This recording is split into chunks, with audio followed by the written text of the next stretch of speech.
নমস্কার, এমইউ কিচেনে সবাইকে স্বাগতম। আবার চলে এসেছি আমি নতুন একটা ভিডিওর সাথে।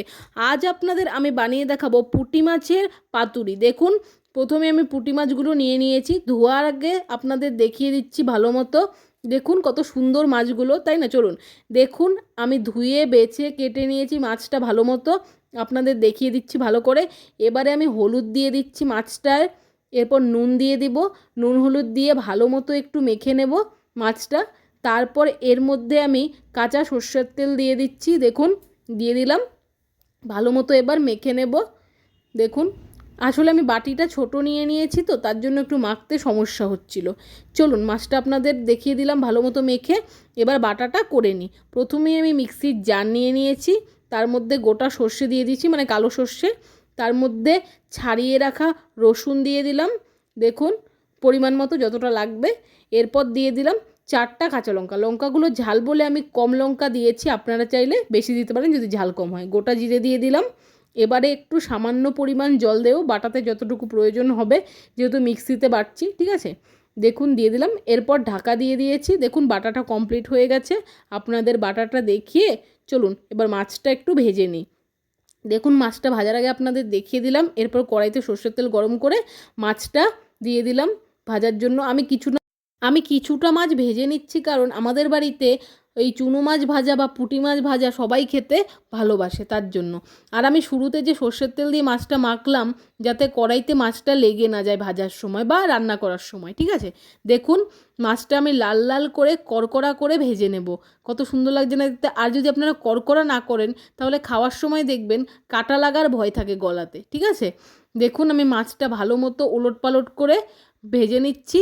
এরপর আপনাদের কমপ্লিট করে দেখাচ্ছি ভাজাটা পুরোটা। ঠিক আছে, দেখুন কত সুন্দর লাগছে না দেখতে মাছ। আপনারা কে কে মাছ ভাজা কিংবা পুঁটি মাছ ভাজা বা ছোটো মাছ ভাজা খেতে ভালোবাসেন, অবশ্যই আমাকে কমেন্টে জানাতে ভুলবেন না।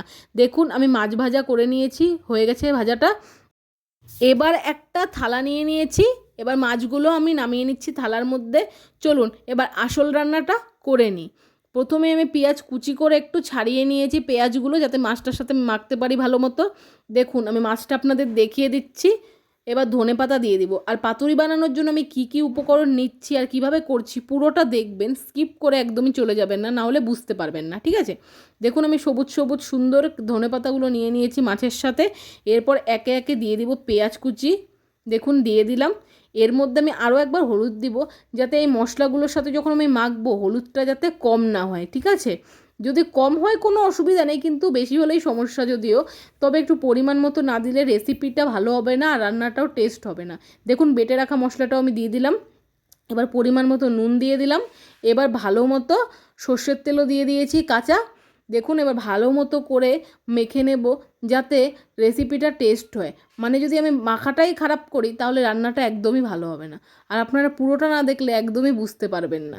ঠিক আছে, দেখুন কত সুন্দর লাগছে দেখতে। আর আপনারা কে কোথা থেকে আমার ভিডিও দেখছেন, অবশ্যই আমাকে কমেন্টে জানাবেন। দেখুন মাখাটা কমপ্লিট হয়ে গেছে। এইবার আমি যেই কড়াইতে মাছ ভেজেছিলাম, ওই কড়াইতেই মাছ ভাজার তেলেই আমি এই মাছগুলোও দিয়ে দিব। কারণ তেলটা কেন নষ্ট করব বলুন, তাই না? তার জন্য আমি ওই তেলেই দিয়ে দিলাম। এই দেখুন আমি এক এক করে ভালো মতো সবগুলো দিয়ে দিচ্ছি খুব সুন্দরভাবে। একটু ছড়িয়ে ছড়িয়ে দেবেন, তাহলে ভালো হবে। ঠিক আছে, দেখুন কত সুন্দর লাগছে না, তাই না? দেখুন এইবার যে বাটিতে অল্প মশলা বাকি ছিল, সেটাও আমি এই মাছটার ওপরে দিয়ে দিলাম। দেখুন দিয়ে দিয়েছি। এরপর আস্তে আস্তে খুন্তি দিয়ে একটু নেড়ে দেবো ভালো মতো, নিচটায় যাতে লেগে না যায় তার জন্য। আর যখন এটা করবেন, শুরুতে একটু গ্যাসটা বাড়ানো থাকলেও মাঝখান থেকে যে লো করবেন, একদম লো করেই রান্নাটা করবেন। ঠিক আছে, যদি আপনি বাড়িয়ে দেন তাহলে নিচে লেগে যাবে আর মাছগুলো পুড়ে যাবে, তখন দেখবেন রান্নাটা ভালো হবে না আর খেতেও ভালো লাগবে না। দেখুন এবার আমি 5-7 মিনিটের জন্য ঢাকা দিয়ে দেব। 5-7 মিনিট পর ঢাকাটা খুলে তারপর আপনাদের দেখাচ্ছি। দেখুন 5-7 মিনিট হয়ে গেছে।